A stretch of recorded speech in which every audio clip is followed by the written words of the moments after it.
այն մարդը ձեր մանկության, ով իր խորհուրդներով, իր ներկայությամբ շատ կարևոր դերակատարում է ունեցել ձեր կյանքում։ Իմ մոտ տպավորվել է իմ հորաքրոջս, որ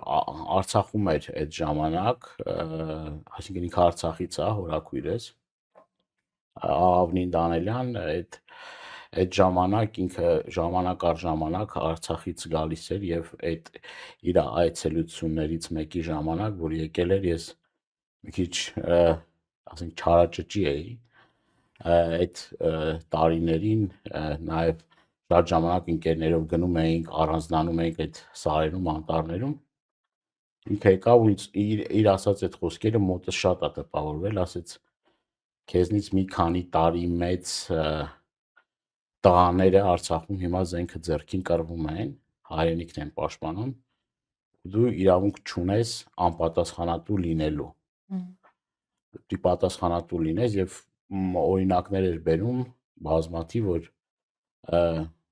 կրկնում եմ ինձ մի քանի տարի մեծ տղաներ ինչ սխրանքներ են գործում Արցախում, ինչքան են սիրում հայրենիքը, ինչքան են այդ հայրենիքի ազատագրման գործում իրանց ամբողջը դնում եւ այդ խոսքերը իմ վրա շատ մեծ ազդեցություն է թողել, հետագայում ավելի պատասխանատու լինելու, ավելի շատ հայրենիքը սիրելու եւ ավելին անելու եւ դա միշտ նաեւ կյանքում ինձ ուղեկցում